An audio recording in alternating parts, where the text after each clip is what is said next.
করতে গিয়ে দেরিটা বেশি। ওম নমো ভগবতে বাসুদেবায়। ওম নমো ভগবতে বাসুদেবায়। ওম নমো ভগবতে বাসুদেবায়। ওম অজ্ঞানতিমিরন্ধস্য জ্ঞানাঞ্জনা শলাকয়া চক্ষুरुन्मीलितं येन तस्मै শ্রী গুরুবে নমঃ। হরে কৃষ্ণা, সমস্ত ভক্তবৃন্দকে পুনরায় স্বাগত সকালের অনুষ্ঠানে। তো আমরা ভগবদ গীতা পঠন করছি। ভগবদ গীতা ভগবানের মুখ নিঃসৃত বাণী। ভগবান কুরুক্ষেত্রে যুদ্ধক্ষেত্রে এই পরম গোপনীয় জ্ঞান তার প্রিয় সখা অর্জুনকে দিয়েছিলেন। অর্জুন যখন তার আত্মীয় পরিজনদেরকে যুদ্ধক্ষেত্রে দেখে বিষাদগ্রস্ত অবস্থায় ছিল, তখন ভগবান তার পরম সখা অর্জুনকে পরম গূঢ় জ্ঞান, গোপনীয় জ্ঞান প্রদান করে। কিন্তু এই জ্ঞান প্রথমেই গোপন জ্ঞানটি তিনি দেননি, তিনি গোপন, গোপনতর, গোপনতম এই রূপে জ্ঞানের বিস্তার লাভ করান। তার আগে তিনি ক্ষেত্র প্রস্তুত করেন এবং পরবর্তীতে তিনি অর্জুনের মনের মধ্যে প্রকৃত জ্ঞানটি বপন করেন।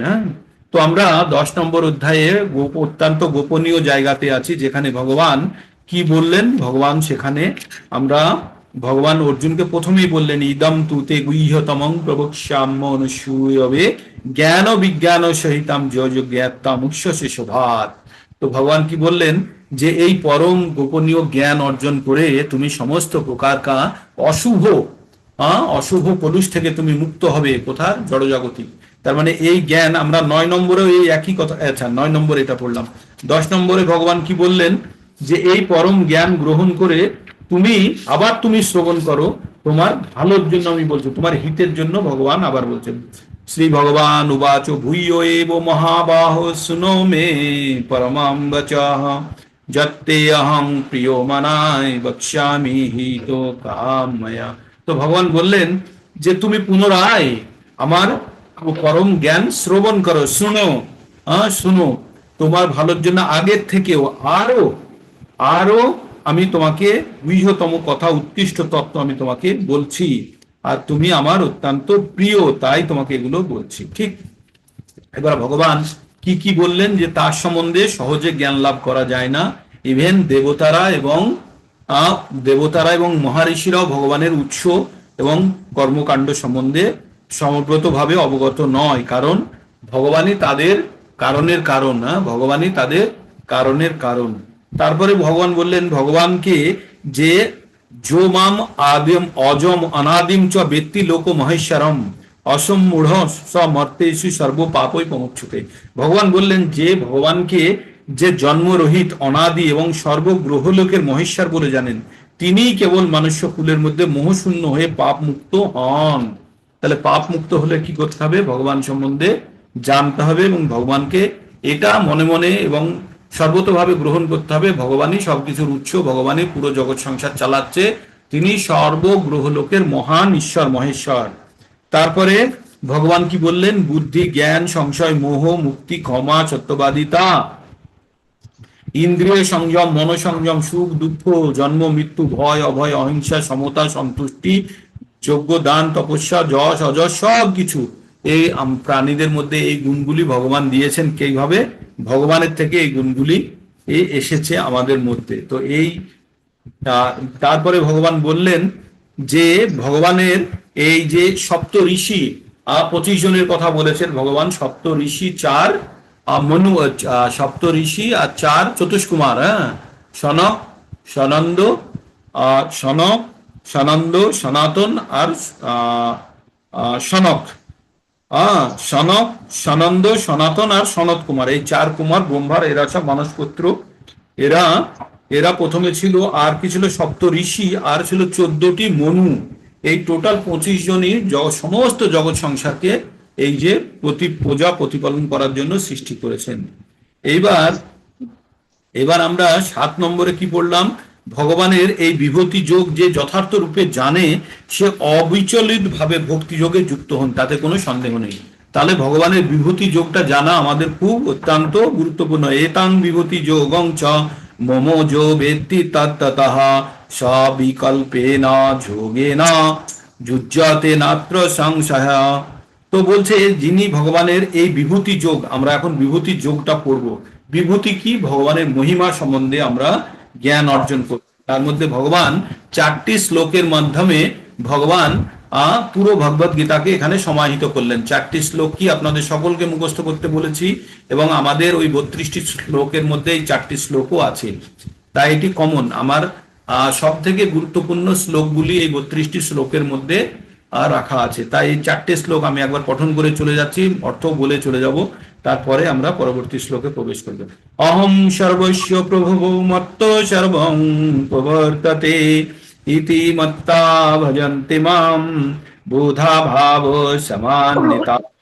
ভগবান বললেন, আমি সমস্ত জড় এবং চেতন জগতের সবকিছুর উৎস, কিন্তু আমার থেকে, আর সবকিছুই আমার থেকেই প্রবর্তিত, আমার দিকেই, মানে ভগবান দ্বারাই সবকিছু রক্ষিত, বা ভগবানের দ্বারাই সবকিছু ভগবানের দিকেই সবকিছু প্রবর্তিত করছে, মানে ঘুরছে, ভগবানই সবকিছু দেখছে, ভগবানের কাছেই সবকিছু আশ্রয় নিয়ে আছে, নির্ভরশীল, আর ভগবানই সৃষ্টি করেছে, আবার ভগবানের উপরেই নির্ভরশীল।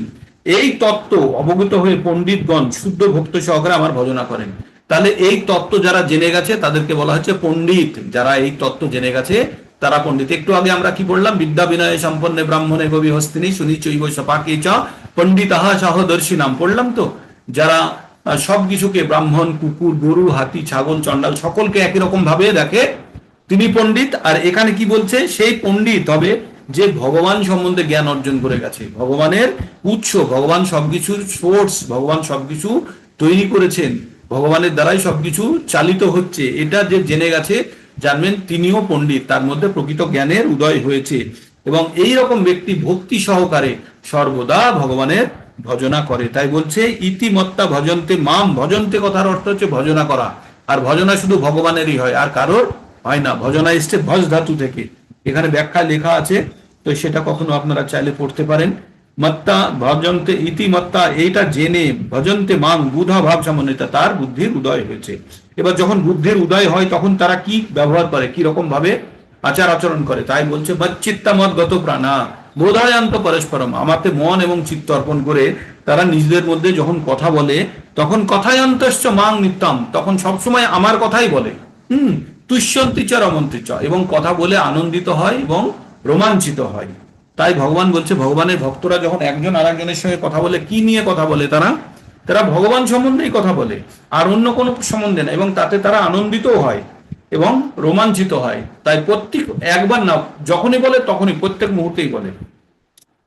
তাই ভগবান বলছে এইরকম ব্যক্তিরা যখন কি করছে, এইভাবে ভগবানের চেতনায় যুক্ত হয়ে যখন সব সময় ভগবানের ভজনা করছে, তাদের ভগবান কি করেন, তেষাং সতত যুক্ত নাম ভজতাং প্রীতি পূর্বকম দদামি বুদ্ধি যোগম তম জ্ঞান মায়ু পায়ান্তিতে। তো এখানে আমরা মাম উপায়ন্তিতে বলতে পারি, মামু উপায়ন্তিতেও বলতে পারি। হ্যাঁ, তো ভগবান কি বললেন, তেষাং সতত যুক্ত না, এইভাবে, কিভাবে, ভগবানের চেতনায় মগ্ন, ভগবান সম্বন্ধে কথা বলা, ভগবানের ভক্তি করা, এইরকম ভাবে ভগবানের ভজনা করা, এইভাবে যারা সব সময় ভজতাং প্রীতিপূর্বকম, ভালোবেসে ভগবানের চিন্তায় মগ্ন, ভগবানের চিন্তায় মগ্ন, ভগবানকে ঈর্ষা করে, ভগবান এত সুন্দর আমি কেন নয়, এটা হচ্ছে ঈর্ষা। কিন্তু ভগবান তুমি এত সুন্দর, তোমাকে দেখে আমি মোহিত হয়ে যাই, এটা হচ্ছে প্রেম। তাই তো। তো ভগবানের চিন্তায় মগ্ন হয়ে সব সময় প্রীতিপূর্বকম, কংসও ভগবানকে সবসময় স্মরণ করত, কিন্তু কিরকম ভাবে স্মরণ করতো, শত্রু হিসাবে স্মরণ করত। কিন্তু না, ভগবানকে প্রীতিপূর্বকম যে স্মরণ করছে, তার কথা বলছে ভগবান। তাই ভগবান কি বলছে, তেষাং সতত যুক্ত নাম ভজতাং প্রীতিপূর্বকম, ভালোবেসে ভগবানের ভজনা করছে, তাকে দদামি, তাকে ভগবান দিয়ে থাকেন কি, বুদ্ধিযোগ। বুদ্ধিযোগ মানে প্রকৃত বুদ্ধি দিয়ে থাকেন, আর তার দ্বারা কি করতে পারে, যেন মাম উপায়ন্তিতে, যেন আমার কাছে সে চলে আসতে পারে। হ্যাঁ, তো তাই ভগবান বলছে, যারা সব সময় ভগবান চেতনায় যুক্ত হয়ে প্রীতিপূর্বকম ভগবানের সেবায় নিত্য যুক্ত থাকেন, আমি তাদের শ্রদ্ধা জনিত বুদ্ধি যোগ দান করি, যার দ্বারা আমার কাছে ফিরে আসতে পারে। তাহলে ভগবান সবসময় চাইছে তার ভক্তরা তার কাছে ফিরে যাক, তার জন্য কি করে, তিনি তাকে আবার জ্ঞান প্রদানও করেন। কি জ্ঞান, বুদ্ধি দেন, যার দ্বারা সে ভগবানের কাছে ফেরত চলে যেতে পারে। এবার কিভাবে তিনি জ্ঞানটি দেন, এবার বলছেন, ভগবান বলছেন, তেষামেব অনুকম্পার্থম অহম অজ্ঞানজম তম। এই সেন্টেন্সটা একটি শব্দ, এটাকে ভেঙে ভেঙে পড়বেন। তেষাম এব অনুকম্পার্থম অহম অজ্ঞানজম তম। তো কি বলছে, তেষামেব অনুকম্পতমহম অজ্ঞান্যমতম নাশ্যাম আত্মভাবস্থ জ্ঞান দীপেনা ভাস্যতা। ভগবান বললেন যে এইভাবে এইভাবে তাদের প্রতি আমি অনুকম্পা করি। কাদের প্রতি? যারা সর্বদা ভগবানের চিন্তায় মগ্ন হয়ে ভগবানের ভজনা করছে, ভগবান তাদের প্রতি অনুকম্পা করে। অনুকম্পা মানে দয়া, করুণা প্রদর্শন করেন। করে কি করেন? অহম অজ্ঞান্যম তম, তাদের মনের মধ্যে যে অজ্ঞানতার অন্ধকার আছে সেটি আমরা দূর করে দেন ভগবান, সেটি ভগবান দূর করে দেন। কিভাবে দূর করেন? জ্ঞান দীপে না ভাষ্যতা, নাশ্যাম আত্মভাবস্থ জ্ঞান দীপে না ভাষ্য, তার মনের মধ্যে যে অন্ধকার রূপী অজ্ঞান রূপী অন্ধকার আছে সেটিকে জ্ঞানের প্রদীপ জ্বালিয়ে মনের মধ্যে থেকে অজ্ঞানতার অন্ধকার দূর করেন। হ্যাঁ, তো এইভাবে এটা ব্যাখ্যাও করা আছে। এইবার অর্জুন এই কথাগুলো শোনার পরে অর্জুনের মধ্যে কি ফিলিংস আসছে, ভগবানের ব্যাপারে খুব গদগদ হয়ে গেছে। এবার ভগবানকে বলছেন, কালকে ওটা পড়েছিলাম আমরা, অর্জুন উবাচ পরম ব্রহ্ম পরম ধাম পবিত্রম পরমম ভবান পুরুষং শাশ্বতম দিব্যম পুরুষং শাশ্বতম দিব্যম আদিদেব পুরুষং শাশ্বতং দিব্যম আদি দেবম অজম বিভুম। মানে এখানে তিনটে কথা বলেছে, দিব্যম, আদি দেবম, অজম এবং বিভুম। অজম মানে হচ্ছে যার জন্মরহিত, আদি মানে হচ্ছে সব থেকে পুরনো, আর দিব্যম মানে দিব্য ভাব আছে যার, তো ভগবানকে তাই বলছে। আর অজম ভগবানকে বলছে, বলছে তুমি পরম ব্রহ্ম, ভগবানকে বলছে আপনি পরম ব্রহ্ম। আপনি পরম ধাম মানে পরম ধাম মানে হচ্ছে পরম লক্ষ্য, সকলের সেটি পরম লক্ষ্য। আর পবিত্র পরমম ভবান, আপনি ভবান পরমম ভবান মানে আপনি অত্যন্ত, আপনি বা তুমি বলছে এখানে, আপনি অত্যন্ত পরম লক্ষ্য, সকলের পরম লক্ষ্য। পুরুষম, আপনি আদি পুরুষ। শাশ্বতম, শাশ্বতম মানে চিরকাল আছে, ছিল এবং থাকবে যিনি। আর দিব্যম, আদি দেবং, আপনি আদি দেব। हरे कृष्णा माता जी, दंडवत प्रणाम।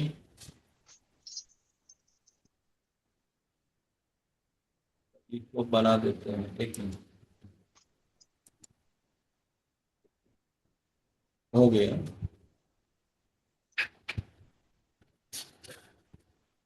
তো ভগবান কি বললেন? আদি দেবম, আদি দেবং, ভগবান কি বললেন? পরম ব্রহ্ম পরম ধাম পবিত্রম পরমম ভবান পুরুষম শাশ্বতম আদি দিব্যম আদি দেবম অজম বিভুম। বিভু মানে বড়। হ্যাঁ, তো বলছে ভগবান বলে তুমি পরম ব্রহ্ম পরম ধাম পবিত্র পরম পুরুষ, তুমি নিত্য দিব্য, দিব্য আদি দেব, অজ, অজ মানে জন্মরহিত, বিভু মানে বিশাল বড়। আচ্ছা, এটা এই কথাগুলো কে বলেছে? এবার বলছে আহুস্ত্বাম ঋষয়া সর্বে দেব ঋষি নারদস তথা অসিত দেবলো ব্যাস স্বয়ং চৈব ববর্ষি মে। তো ভগবান বললেন এই কথাগুলি বলেছে, এই ঋষিদের নাম বললো। ঋষিরা কারা? নারদ, দেবর্ষি নারদ তথা অসিত দেবলো ব্যাস, এবং তুমি নিজেও সেই কথাগুলি বললে। মানে এরা তো আগে ভগবানকে বলছে, ভগবান সম্বন্ধে তো জানা কঠিন, ভগবান যদি নিজে না বলে তাহলে ভগবান সম্বন্ধে জানা কঠিন। তো তাই ভগবান বলছে যে তুমি আজকে যে কথাগুলি বললে সে কথাগুলো তো আগেও বলেছে। কে বলেছে? বলছে নারদ মুনি বলেছে, দেবল, অসিত, ব্যাস, সমস্ত মুনি ঋষিরা এই কথাগুলি বলেছে। তাই তুমি প্রকৃতপক্ষে তুমি পরম ব্রহ্ম পরম ধাম, তুমি অতি পবিত্র পরম পুরুষ, তুমি নিত্য দিব্য আদি দেব, তুমি অজ, তুমি জন্মরহিত এবং তুমি বিভু, তুমি বিশাল। এই কথাগুলি অর্জুন ভগবানকে বললেন। বলার পরে অর্জুন এই কথাটি মানে ভগবানকে স্বীকার করে নিয়েছে। এবার বলছে যে তুমি যে কথাগুলি বললে, ভগবানকে বলছে তুমি যে কথাগুলি বললে আমি সত্য বলেই মেনে নিচ্ছি, কিন্তু তোমার সম্বন্ধে জানা খুব কঠিন। তাই বলছে সর্বমেদৎ ঋতম মন্যে যস্মাং বদতি কেশব সর্বমেদৎ সর্বম এদৎ ঋতম মন্যে যস্মাং বদতি কেশব নাহি তে ভগবান ব্যক্তিম বিদুর দেবানা দানব। বিদু, বিদু মানে হচ্ছে জানা, দেব দেবতারা বা দানব কেউই তোমাকে জানতে পারে না। তুমি এমন ব্যক্তিত্ব ভগবান, তুমি এমন ব্যক্তিত্ব, তুমি যা বললে আমি সবগুলো মেনে নিলাম। সর্বমেদৎ সর্বম এদৎ ঋতম মান্যে, মানে আমি সব কিছু সত্য বলে মনে করে নিচ্ছি, তুমি যা বললে সবগুলো আমি সত্য বলে মেনে নিচ্ছি। আর তুমি তুমি যেগুলো বললে হে ভগবান, তুমি যেগুলো বললে তোমার তত্ত্ব না সহজে কেউ জানতে পারে না, সে দেবতারা বলো আর দানবরা বলো, তোমার তত্ত্ব কেউ জানতে পারে না যথাযথ ভাবে। তো তার মানে ভগবান সম্বন্ধে কেউ সহজভাবে জানতে পারে না। কারা জানতে পারে? কারা ভগবান সম্বন্ধে জানতে পারে? যাদের মধ্যে ভগবানের প্রতি প্রচুর শ্রদ্ধা এবং ভগবানের যাদের প্রতি কৃপা আছে, প্রতি ভগবানের কৃপা আছে, তারাই জানতে পারে। তাছাড়া ভগবানকে কেউ জানতে পারে না। কারণ আমার কাছে মনে করুন একটা ব্যাগ আছে, মানি ব্যাগ আছে, মানি ব্যাগের মধ্যে আমার কাছে কিছু টাকা আছে, কত সংখ্যা আমি বলছি না। তো এই টাকাটা কতজন বলতে পারবে যে কত টাকা আছে? স্পেকুলেট করে, অনুমান করে, আন্দাজ করে কেউ বলতে পারবে? পারবে না। সবাই স্পেকুলেট করবে, কেউ বলবে 10,000, কেউ বলবে 2,000, কেউ বলবে 50, কেউ বলবে নেই, বিভিন্ন জন বিভিন্ন রকম বলবে, আর সেগুলো কখনোই ঠিক হবে না। কিন্তু যদি আমি বলে দিই 3,775 টাকা 22 পয়সা আছে, তাহলে সেটা একদম ঠিক হলো, তাই না? তাই বলছে ভগবান, বলছে ভগবান সম্বন্ধে প্রকৃত জ্ঞান কারোর দ্বারা সম্ভব নয়। সে দেবতা হোক বা সে দানব হোক, কেউই ভগবানকে সম্পূর্ণরূপে জানতে পারে না। তাই বলছে হে কেশব, তুমি আমাকে যা বলছো আমি সর্বতোভাবে সত্য বলে মনে করি। হে ভগবান, দেবতা বা দানবরা কেউই তোমাকে তত্ত্বগত ভাবে জানতে পারে না। তাহলে ভগবানকে তত্ত্বগত ভাবে কারা জানতে পারে? ভগবানের শুদ্ধ ভক্তরা। কারা জানতে পারে? ভগবানের। অর্জুন এখানে দৃঢ়ভাবে প্রতিপন্ন করেছে যে নাস্তিক এবং আসরিক ভাবা সম্পন্ন মানুষেরা কখনোই ভগবান শ্রীকৃষ্ণকে জানতে পারে না, এমনকি দেবতারা পর্যন্ত তাকে জানতে পারে না। সুতরাং আধুনিক যুগে তথাকথিত পণ্ডিতদের আর সম্বন্ধে কি বলার আছে? ভগবানের কৃপায় অর্জুন উপলব্ধি করতে পেরেছেন শ্রীকৃষ্ণই পরম তত্ত্ব, তিনি সম্পূর্ণ, তিনি পূর্ণ শুদ্ধ, এবং আমাদের অর্জুনের পদাঙ্ক অনুসরণ করা উচিত। তিনি ভগবদ গীতায় প্রামাণিকতাকে গ্রহণ করেছেন। 4th অধ্যায়ে যে বিষয়ে বর্ণনা করা হয়েছে, পরম্পরা নষ্ট হয়ে যাওয়ার ফলে ভগবদ জ্ঞান বিলুপ্ত হয়েছিল, তাই অর্জুনের মাধ্যমে ভগবান সেই পরম্পরা পুনঃ প্রতিষ্ঠা করলেন, কারণ অর্জুনকে তিনি তার সখা পরম ভক্ত বলে বিবেচনা করেন। সেই জন্য গীত উপনিষদ, মানে ভগবদ গীতাকে গীত উপনিষদও বলা হয়। ভগবদ গীতার প্রস্তাবনায় ভগবান প্রভুপাদ বলেছেন যে গুরু শিষ্য পরম্পরার মাধ্যমে ভগবদ গীতার জ্ঞান আরোহণ করা উচিত, না হলে প্রকৃত জ্ঞান আরোহণ করা যায় না। বাজার থেকে একটা বই কিনে এনে আপনি পুরো জীবন চেষ্টা করে যান, ভগবদ গীতার প্রকৃত জ্ঞান আরোহণ করতে পারবেন না, অসম্ভব। একটা সাইকেল কিনে এনে কেউ যদি সাইকেল রেখে সে যদি ভাবে যে আমি পড়ে পড়ে পড়ে পড়ে সাইকেল সম্বন্ধে শিখে সাইকেল চালাতে যাবো, চালাতে পারবে না যতক্ষণ না পর্যন্ত সাইকেল চালাচ্ছে। তাই সাইকেল চালিয়ে 2বার 10বার দমদম করে পড়বে, পড়তে পড়তে পড়তে পড়তে সাইকেল চালানো শিখে যাবে, তাই না? তো তেমনই বলছে যে এই ভগবদ গীতার প্রকৃত জ্ঞান অর্জন করতে গেলে বই পড়ে কেউ ভগবদ গীতার জ্ঞান অর্জন করতে পারে, কিন্তু উপলব্ধি স্তরে যেতে পারবে না। জ্ঞান আর উপলব্ধি দুটো ভিন্ন জিনিস। আপনাদের বলছিলাম না, প্রথমে পড়া, বোঝা, কিছুটা মাথার মধ্যে মিলিয়ে নেওয়া, তারপরে অন্যকে শেখানো, তারপরে নিজের জীবনে ওটাকে প্রয়োগ করার পরে যেটা উপলব্ধি আসছে সেটা হচ্ছে প্রকৃত শিক্ষা। তাই ভগবান বললেন এখানে যে তাই অর্জুনকে ভগবান তার নিজের শিষ্য হিসাবে বললেন। আর এই কথা বললেন যে ভগবানের কৃপা ব্যতীত ভগবানের এই পরম জ্ঞান গ্রহণ করা অসম্ভব। এবার ভগবান সম্বন্ধে অর্জুন আরো কিছু বলছেন। কি বলছেন? স্বয়মেবা আত্মানা আত্মানাং বেত্তু তাং পুরুষোত্তম ভূত ভাবনা ভূতেশ দেব দেব জগৎপতে। কি বললেন? স্বয়ং আত্মনা আত্মানাং বেত্তু তাম পুরুষোত্তমম ভূত ভাবনা ভূতেষু দেব দেব জগৎপতে। বলে হে পুরুষোত্তম, হে ভূত ভাবন, হে ভূতেশ, হে দেবাদেব, হে জগৎপতে, তুমি তোমার নিজের চিত্ত শক্তির দ্বারা নিজের তত্ত্ব সম্বন্ধে অবগত হবে। তুমি তার মানে ভগবানকে বিভিন্ন নামে সম্বোধন করে বললেন, ভগবান তুমি শুধু তোমাকে জানো, আর কেউ তোমাকে জানতে পারে না। ভগবানকে কে জানতে পারে? শুধু ভগবানই জানে, তাছাড়া ভগবানকে আর কেউ জানতে পারে না, কেউ জানতে পারে না। আর ভগবান কৃপা করে যদি কিছুটা দেয়, একটা বিশাল বড় গোডাউন আছে, একটা বিশাল বড় ওয়্যার হাউস বা গোডাউন আছে, তার মধ্যে বিভিন্ন জিনিস রাখা আছে, খাবার রাখা আছে, বিভিন্ন জিনিস রাখা আছে। এবার কেউ গিয়ে বাইরে থেকে চারিদিক থেকে দরজা জানলা বন্ধ, একটা ছোট্ট গেট আছে, গেটের সামনে সেই দোকান, সে গোডাউনের মালিক বসে আছে। এবার আমি কি করে জানবো ওই গোডাউনের মধ্যে কি আছে, সেই মালিক যদি না বলে, বা আমাকে যা একটা দুটো দিল সেই জিনিসটা দেখে আমি বলবো এই জিনিসটা আছে, তাই না? তো তেমনি ভগবানের কাছে বিশাল জ্ঞানের ভান্ডার, সবকিছু ভগবানের কাছে অপরিসীম। ভগবান কথার অর্থ হচ্ছে 6টি ঐশ্বর্য যার কাছে অপরিসীমা, অপরিসীম রূপে আছে, তিনি ভগবান। এইবার এই 6টি ঐশ্বর্যের মধ্যে কোনো ঐশ্বর্য সম্বন্ধে আপনি একটু সম্বন্ধে, ভগবানের রূপ সম্বন্ধে একটু জানতে পারলেন কতখানি, যতখানি ভগবান দেখালেন, তাই না? ভগবানের দোকানের একটু জানলার ফাঁক দিয়ে বা ওই গেটের মুখ দিয়ে যা কিছু 10টা আইটেম দেখলেন সেটাই জানতে পারতেন, কিন্তু ভিতরে কি আছে সম্পূর্ণভাবে কে জানেন? ভগবান। তাই ভগবান যদি বলেন যে আমার কাছে এই আছে, এই আছে, এই আছে, এই আছে, তখনই আমরা জানতে পারবো। তো সম্পূর্ণরূপে ভগবানকে জানা খুব সম্ভব নয়। ভগবান নিজে যদি কিছু কখনো আমাদের ব্যক্ত করে, তখনই আমরা ভগবান সম্বন্ধে আমরা জ্ঞান প্রাপ্ত করতে পারি, তাই তো? তাই ভগবান বলছে যে এইবার ভগবান বিভূতির কথা বলবে। বিভূতি মানে ভগবানের স্টোরে কি কি জিনিস আছে সেইটা লিস্ট ভগবান এবার অর্জুনকে দেখাবে। ভগবানের ভান্ডারে কি কি জিনিস আছে সেই ভগবান সূচিটা, সেই লিস্ট এবার ভগবান অর্জুনকে দেখাবে। তার আগে এবার অর্জুন কি বলছে শুনুন।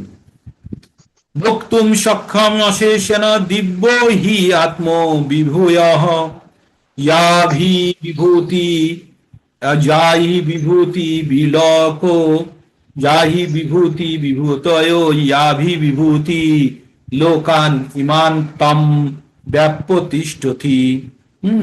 তো এবার আমি একটু ভেঙে পড়ি, এটা একটু শ্লোকটা একটু খটখটে আছে। বক্তুম অর্হসি অশেষণ, বক্তুম অর্হসি অশেষণ দিব্য হি আত্ম বিভূয়ত বিভূতয়ঃ ইয়াভি বিভূতিভি লোকান ইমান তম বাপ্যতিষ্ঠতি। তো তুমি যে সমস্ত বিভূতি দ্বারা এই সমস্ত লোক সমূহে পরিব্যাপ্ত আছো, তোমার সেই বিভূতি সম্পন্ন বিভূতি সমূহ কেবল তুমি বিস্তারিত ভাবে বর্ণনা করতে পারবে না। এতক্ষণ যেটা বললাম যে ভগবানের স্টোরে, ভগবানের গোডাউনে কি কি আছে, আমরা কেউ যদি প্রবেশ না করি বা ভগবান যদি না বলে আমরা কি করে জানতে পারবো? তাই এই শ্লোকটি পড়ে প্রতীয়মান হয় যে অর্জুন পরমেশ্বর ভগবানের শ্রীকৃষ্ণের সম্বন্ধে অবগত হয়ে ইতিমধ্যে পরিতুষ্ট হয়েছেন। শ্রীকৃষ্ণের কৃপায় অর্জুনের ব্যক্তিগত অভিজ্ঞতা এবং বুদ্ধি, জ্ঞান এবং মানুষের পক্ষে এর লভ্য সবকিছুই ছিল। এগুলির দ্বারা তিনি শ্রীকৃষ্ণ পরমেশ্বর ভগবান বলে উপলব্ধি করতে পেরেছেন। ভগবান সম্বন্ধে তার মনে কোনো সংশয় নেই, কিন্তু তিনি শ্রীকৃষ্ণকে অনুরোধ করেছেন সর্বব্যাপ্ত বিভূতির কথা সবিস্তারে বর্ণনা করতে। কারণ সাধারণ মানুষেরা, বিশেষ করে নির্বিশেষবাদীরা প্রধানত পরম তত্ত্বের সর্বব্যাপ্ত রূপের প্রতি আগ্রহী। তাই শ্রীকৃষ্ণকে জিজ্ঞেস করেছেন তার বিবিধ শক্তি সম্বন্ধে, সর্বব্যাপ্ত রূপ তিনি কিভাবে বিরাজ করেন। এখানে আমাদের বোঝা উচিত অর্জুন সাধারণ মানুষের হয়ে কৃষ্ণকে প্রশ্নগুলি করছেন। তাহলে অর্জুন আমাদের হয়ে ভগবানকে এই প্রশ্নগুলি কেন করছেন? যাতে আমাদের মতো মূর্খদের মধ্যে যে ভগবান সম্বন্ধে যে সংশয় হয় সেই সংশয়টা যেন দূর হয়ে যায়। সেই জন্য ভগবানকে এইবার অর্জুন প্রশ্নগুলো করছেন। এবার কি প্রশ্ন করছেন? কথান বিদ্যামহং যোগিংস্তদা সদা পরিচিন্তায়ান কেষু কেষু চ ভাবেষু চিন্তায়সি ভগবান ময়া। বলছে কথং বিদ্যামহং যোগিংস্ত্বং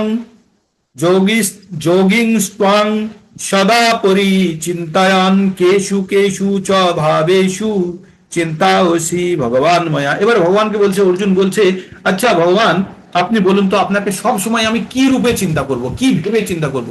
আপনার কাছে তো বিশাল বড় গোডাউন আছে, আপনি সবকিছুর মালিক, তো আমি কোন জায়গাটা ভেবে আপনাকে আমি চিন্তা করব? তাই অর্জুন বললে, হে যোগেশ্বর, কিভাবে সর্বদা তোমার আমি চিন্তা করব, কিভাবে তোমাকে আমি জানতে পারবো? হে ভগবান, কোন বিবিধ রূপের মাধ্যমে আমি তোমার চিন্তা করব, মানে আমি কোন কোন কোন রূপটা নিয়ে আমি চিন্তা করব বলে ভগবানকে অর্জুন জিজ্ঞেস করলেন। এবার তারপরে অর্জুন কি জিজ্ঞেস করলেন? বিস্তারেণ আত্মন যোগং বিভূতিং চ জনার্দন ভূয় কথায় তৃপ্তিহি সুন্নত নাস্তি মেহমৃতম। ভগবান কি বললো? ভগবানকে এবার অর্জুন কি বললো? খুব গুরুত্বপূর্ণ কথা বলছে। বিস্তারেণ আত্মনা যোগং বিভূতিং চ জনার্দন ভূয় কথায় তৃপ্তিহি, তৃপ্তি তৃপ্তিহীর শূন্যত নাস্তি মে মৃতাম। তো বলছে, ভগবান বললেন যে হে জনার্দন, তোমার যোগ ও বিভূতি বিস্তরূপে ভাবে পুনরায় আমাকে বলো। পুনরায় কেন বললো? তার মানে অর্জুন কখনো না কখনো এই কথাগুলি ভগবান সম্বন্ধে জানে বা শুনেছে, তাই আমাদের জন্য এবার খুলছে, তাই না? কখনো কখনো আমি নিজে পড়ে নিলাম বা আপনারা কেউ নিজে পড়ে নিলেন, এবার বাকিদের জন্য আপনি পড়ে শোনাচ্ছেন। তাই অর্জুন বলছে যে আমি তোমার সম্বন্ধে তো যতখানি তুমি বলেছো, ঋষি দেবলরা অসিত ব্যাস যা বলেছে আমি তো সেগুলো মেনে নিয়েছি, আমি শুনেছি। এবার তুমি, ভগবানকে বলছে তুমি তোমার নিজের বিভূতি সম্বন্ধে আর একবার বলো, আমি শুনতে চাই। তার আগে কি বললো? যে তোমার কোন রূপটা সম্বন্ধে আমি চিন্তা করব, তাই না? এইবার বলছে তুমি আর একবার তোমার সম্বন্ধে বলো, আর তোমার সেই অমৃত বাণী শ্রবণ করে আমি পরিতৃপ্ত হতে চাই। হ্যাঁ, আমার এখন পরিতৃপ্তি হচ্ছে না, তাই আমি তোমার এই অমৃত বাণী শ্রবণ করে আমি পরিতৃপ্ত হতে ইচ্ছা করি। এইবার ভগবান ভগবান তার সম্বন্ধে এইবার বলতে শুরু করবে যে ভগবান কি রূপ নিয়ে আছে। হ্যাঁ, তো এবার ভগবান বলবে যে আমার বিভূতি অন্তহীন, ভগবানের বিভূতি অন্তহীন। ভগবান বলেছিল না বিস্তারে না আত্মন যোগম, ভগবানকে বলেছিল না, কি বলেছিল? বিস্তারে না আত্মন যোগম বিভূতিং চ জনার্দন। হে জনার্দন, আপনি আপনার বিস্তার রূপে আপনার আত্মন বিভূতি গুলো বলুন। কিন্তু কিন্তু ভগবান কি বলছে? ভগবান এবার বলছে আমি প্রধানত আমার আমার বিভূতি অপরিসীম, মানে আমার স্টোরে অনেক জিনিস আছে, আমি সবকিছু তোমাকে বলতে পারবো না, তবে আমি প্রধান প্রধান কি জিনিসগুলো আছে সেগুলি তোমাকে আমি বলছি। তো ভগবান কি বললেন? অন্তমে কথয়স্যামি দিব্যাত্মনি বিভয়, শ্রী ভগবান উবাচ অন্তমে কথয়স্যামি দিব্যা হি আত্মনি বিভয় প্রধানত পুরুষেষ্ঠ নাস্তন্ত বিস্তারস্য মে। তাই বললো পরমেশ্বর ভগবান বলেন, হে পুরুষশ্রেষ্ঠ, হ্যাঁ আমি আমার দিব্য প্রধান প্রধান বিভূতি সম্বন্ধে তোমাকে বলবো। কি বললো? প্রধান প্রধান। কেন? কারণ তার বিভূতি অপরিসীম। প্রধান প্রধান বিভূতি সম্বন্ধে বলবো যেহেতু আমার বিভূতি সমূহ অন্তহীন। তার মানে তার বিভূতি, বিভূতি মানে তার মহিমা, তার কাছে কি আছে, তার কি জ্ঞান, তার কি রূপ, তার কি ঐশ্বর্য, সে কি, এইগুলোকেই বলছে বিভূতি। আর এটি এটি ভগবানের কাছে অন্তহীন, এর কোনো সীমা নেই। তাই সীমাহীন জিনিস তো ব্যক্ত করা যাবে না। তাই ভগবান বলছে আমি প্রধান প্রধান কয়েকটা জিনিস আমি তোমাকে বলছি। হ্যাঁ, এইবার ভগবান ভগবান কি বললেন? বলছে আহম আত্মা, অহম আত্মানা গুড়াকেশ সর্বভূতা সর্বভূতা স্থিত অহম আত্মদিশ্চ মধ্যম চ ভূতানামন্ত এব চ। ভগবান কি বললেন? অহম আত্মা গুড়াকেশ, গুড়াকেশ অর্জুনকে বলছে, গুড়াকেশ সর্বভূতা স্থিত সর্বভূতা আয় আয় স্থিত অহম আদিশ্চ মধ্যম চ, অহম আদিশ্চ আমি আদি, মধ্যম চ মধ্য, চ ভূতান ভূতা নামন্ত এবচ এবং আমি অন্ত। আমি প্রত্যেকটা জীবের ভূত ভবিষ্যৎ এবং বর্তমান। হ্যাঁ, প্রত্যেকটা জীবের। তাই বলছে হে গুড়াকেশ, আমি সমস্ত জীবের হৃদয়ে অবস্থিত পরমাত্মা, আমি সর্বভূতের আদি অন্ত এবং মধ্য। সমস্ত ভূত মানে হচ্ছে যত জিনিস আছে পৃথিবীতে, জীব প্রাণী যা কিছু আছে সব ভূত বলছে, আর তার প্রত্যেকের সৃষ্টি মধ্য এবং অন্ত সবকিছু। আর গুড়াকেশ মানে অর্জুনকে বলছে। অর্জুন কি, অর্জুনের মধ্যেও ক্ষমতা ছিল, অর্জুনের মধ্যেও ক্ষমতা ছিল প্রচুর। অর্জুন নিদ্রাকে জয় করে ফেলেছিল, সেই জন্য অর্জুনের নাম গুড়াকেশ। তো তাই অর্জুনকে বলছে যে যারা অজ্ঞানতার অন্ধকারে নিদ্রিত তারা কখনোই ভগবানকে জানতে পারে না। যারা অজ্ঞানতার অন্ধকারে, মানে আমরা অন্ধকার হলে আমরা ঘুমোই, তো তাই আমাদের মনের মধ্যে যদি অন্ধকার অজ্ঞানতা থাকে তাহলে আমাদের মনটাও ঘুমিয়ে থাকে, তাই না? তো তাই ভগবান আগে 10 নম্বরে কি বললো? জ্ঞান দীপেন ভাষ্যতা তেষামেব অনুকম্পার্থম অহম অজ্ঞানযম তম নাশ্যাম আত্ম ভাবেন জ্ঞান দীপেন ভাষ্যতা। আমাদের মনের মধ্যে যে অজ্ঞানতার অন্ধকার আছে তাকে দূর করে ভগবান কি জ্ঞানের প্রদীপ জ্বালিয়ে। তাই এখানে বলছে যে আমাদের মনের মধ্যেকার অন্ধকার যদি থাকে তো কখনোই আমরা প্রকৃত জ্ঞান যেমন অর্জন করতে পারি না। তাই ভগবানের কৃপা হলে তবে আমাদের মনের মধ্যেকার যে অজ্ঞানতার অন্ধকার আছে সেটি দূর হয় ভগবানের জ্ঞানের আলোকের দ্বারা, তখনই সে ভগবানকে জানতে পারে। যেহেতু এই তামসের অতীত অর্জুন, এই তামসের অতীত, তাই পরমেশ্বর ভগবান সম্বন্ধে তার বিভূতির কথা তার কাছে বর্ণনা করতে সক্ষম হচ্ছে। আর ভগবান অর্জুনকে এই কথাগুলো বলছে কারণ অর্জুন বুঝতে পারবে। দেখুন, আপনি ফিজিক্সের টিচার, আপনি একটা স্কুলে বা কলেজে ফিজিক্স পড়ান, আপনি যদি কাউরের সঙ্গে কথা বলছেন, তিনি ফিজিক্স, তিনি হচ্ছেন জিওগ্রাফির মাস্টার, হ্যাঁ, তাকে এবার নিউটনের বড় বড় সূত্র নিয়ে যদি আলোচনা করেন, তখন কি তখন কি সে আপনার কথাগুলো উপলব্ধি করতে পারবে, বুঝতে পারবে? পারবে না। তাকে তার ভাষাতেই কথা বলতে হবে। ভূগোলের ভাষাতেই কথা বললে কিন্তু জিওগ্রাফির টিচারটা খুব ভালোভাবে বুঝতে পারবে, কিন্তু তাকে যদি ফিজিক্সের কোয়ান্টাম থিওরি বা আরো কঠিন কঠিন তত্ত্ব বলে, সে বুঝতে পারবে না। তাই তাই যে কেউ ভগবান সম্বন্ধে জ্ঞান অর্জন করতে পারবে না। ভগবান যদি তাদের প্রতি কৃপা করে জ্ঞান প্রদান করে, তাহলে কিছুটা বুঝতে পারে। আর কাদের প্রতি কৃপা করে? ভগবান দেখে যাদের মধ্যে অত্যধিক ভগবান সম্বন্ধে জ্ঞান লাভের জন্য আগ্রহ আছে, ভগবান সম্বন্ধে জ্ঞান লাভের জন্য যাদের মধ্যে আগ্রহ আছে।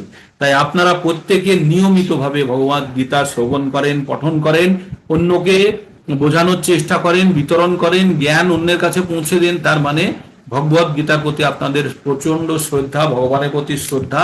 তাই ভগবান আপনাদের প্রতি কৃপা করেছে, আমাদের প্রতি কৃপা করে এই ভগবদ গীতার পরম জ্ঞান আমাদেরকে দিচ্ছে। কিন্তু ভগবদ গীতার জ্ঞান সকলের দ্বারা গ্রহণযোগ্য ছিল না আগে। এগুলো রাজা, ঋষি এবং মহর্ষিদের জন্য, পণ্ডিতদের জন্য ছিল। তবু আমাদের মতো সাধারণ ব্যক্তির কাছেও এই ভগবদ গীতার এসে জ্ঞান এসে পৌঁছেছে। যদিও সাধারণ ব্যক্তি হলেও আপনারা তবুও জানবেন আপনারা লাখে একজন। কারণ আমরা কি পড়েছি? মনুষ্য নাম সহস্রেষু কশ্চিৎ যততি সিদ্ধয়ে যততি মাপি সিদ্ধ নাম কশ্চিন্মান ব্যক্তি তত্ত্বত। হাজার হাজার মানুষের মধ্যে কারো একজন ভগবানের প্রতি ভক্তি করার ইচ্ছা হয়, আর এই রকম ইচ্ছা হওয়া হাজার হাজার ব্যক্তির মধ্যে থেকে কেউ একজন ভগবানকে তত্ত্বগতভাবে জানতে পারে। তো ভগবানকে তত্ত্বগতভাবে জানা লোক একদম লাখে একটা। তো তাই তাই এটাই সকলের কাম্য নয়, আর তারাই জানতে পারে যাদের উপরে ভগবানের অসীম কৃপা আছে। তাই ভগবদ গীতার যেদিন প্রথম ক্লাস শুরু হয়, আপনাদের আমি 10টা পয়েন্ট বলেছিলাম। 10টা পয়েন্টের মধ্যে 0 পয়েন্ট যেটা ছিল, সব থেকে নিচে যে পয়েন্টটি ছিল, সেটি ছিল ভগবানের অসীম কৃপা। ভগবানের অসীম কৃপা ছাড়া ভগবদ গীতার জ্ঞান অসম্ভব।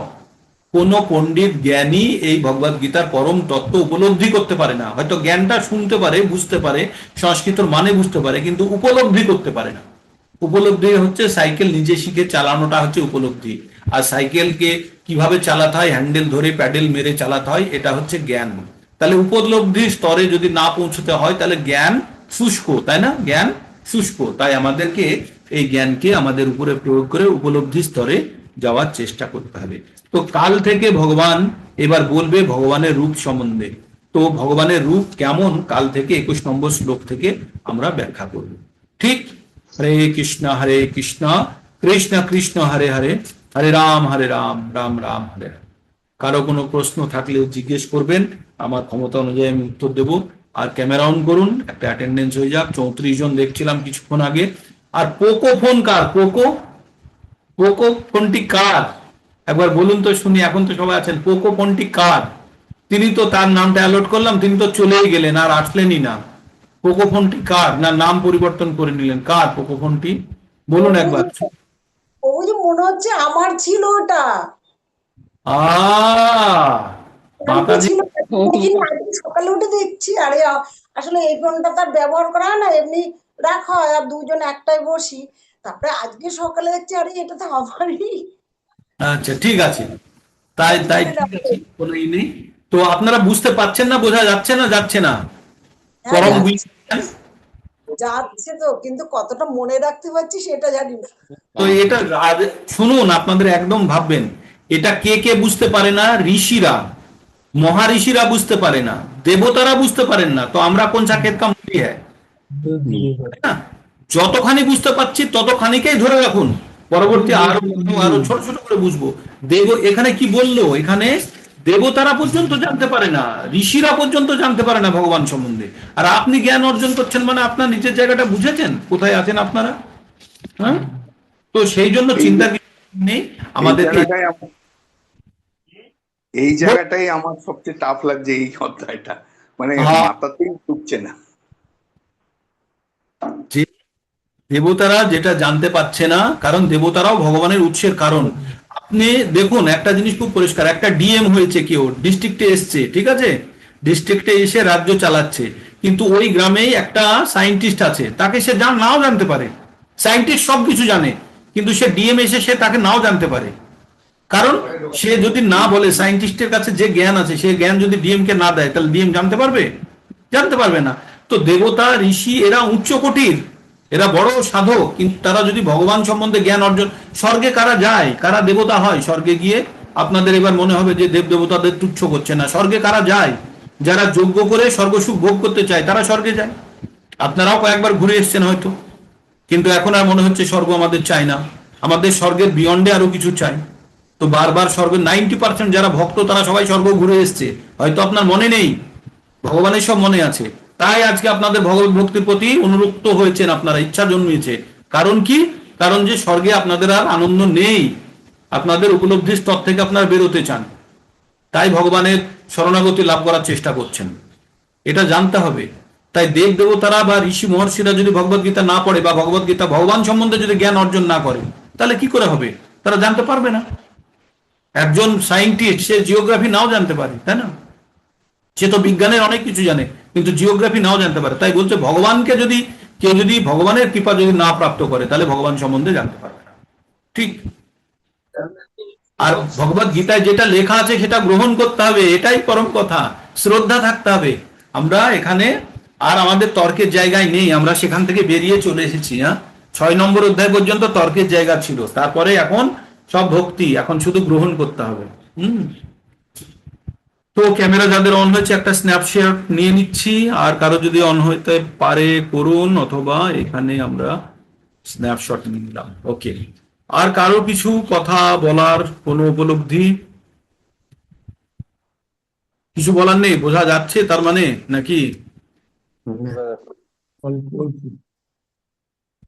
বোঝা যাচ্ছে তো নাকি? অল্প অল্প অল্প অল্পই হোক না। জলের জন্য যখন ড্রেন কেটে দেন প্রথমেই জোরে জল আসে না, আস্তে আস্তে জলটা এসে মাটিটা ভিজতে ভিজতে তারপরে দেখবেন জোরে জোরে জল আসছে। তারপরে আপনি অন্যকে পড়াবেন, বোঝাবেন, হবে হবে সব হবে। আমিও প্রথম দিন যখন শুনেছিলাম তখন মনে হচ্ছিল এগুলো বাদ দিয়ে পড়বো, পরে মনে হলো এগুলোই খুব ইন্টারেস্টিং, তাই না? তো প্রত্যেকেরই মনে হয়। তো চিন্তার কিছু নেই, আপনারা প্রত্যেকে জ্ঞান লাভ করছেন, ভগবানের কৃপা প্রাপ্ত আপনারা সকলে। আজকে এখানে বিরাম নেই, কারো কিছু বলা থাকলে বলতে পারেন, অথবা এখানে শ্লোকগুলি পঠন করুন। 32 নম্বর যতবার চেষ্টা করবেন পড়ুন পড়ুন পড়ুন। এই আমরা বারবার এর মধ্যেও পড়লাম, ওই 10টা 4টে পড়লাম, তো ওইগুলো পড়ুন। আর দিলীপ প্রভু কি সুন্দর প্রিন্ট করে দেওয়ালে ছাপিয়ে লাগিয়ে দিয়েছে, আপনাদেরকে ফটো শেয়ার করেছেন উনিও। আমি বলেছিলাম যে আপনারা এরকম ছাপিয়ে দেওয়ালে লাগান, আর বারবার ওই শ্লোকটি পড়ুন, যে যথামাম প্রপদ্যন্তে তাংস তথৈব ভজাম্যহম। যে যেভাবে ভগবানকে চাইবে ভগবান সেইভাবে তাকে পুরস্কৃত করবে। ঠিক আছে, পড়ুন প্রতিদিন। বলুন মাতাজি, বলুন। বলছি যে সকালবেলা আলাদা করে পড়তে পারছি না, ওই যে আপনার ক্লাসে শুনছি ওইটাই। না হবে না, আর সন্ধ্যাবেলা রাত্রে করছি। হবে না মাতাজি, সকালে সময় বার করতে হবে। 10 মিনিট সময় লাগবে আপনার, 10 মিনিট সময় বার করুন। সকালে না হলে 9টায় করুন, 8টায় করুন, করতে হবে। এটা তো জেনারিক, এটাকে কাউন্টিং এ নিলে হবে না, পড়তে হবে পড়তে হবে। একবার চেষ্টা করুন, এই 21টা দিন কষ্ট করুন, তাহলেই হবে। এটা একটা সাধনা। এটা একটা সাধনা। আপনার ক্লাস পরেই পড়ি। প্রভুজি পুজো করার সময় যদি একবার করে নি হবে? আপনি তাহলে পুজোতে মন থাকবে তো? না, ওটা করে তারপর পুজো করব। হ্যাঁ করুন করুন, 9টার আগে করে নিন না, সকালে করুন, অসুবিধা কিছু নেই। আচ্ছা ঠিক আছে ঠিক আছে। 9টার মধ্যে করে নিন, কিন্তু এই যে এখন আমরা জেনারিক স্টাডি করলাম তার সঙ্গে ওটাকে কাউন্টিং এ ধরবেন না, ওটা নয়। নিজে নিজে পড়ুন, নিজে নিজে পড়ুন, শ্রবণ করুন। ঠিক আছে। ঠিক আছে, এখানে বিরাম নিয়ে আজ, আবার কালকে সকাল সকাল চলে আসবেন।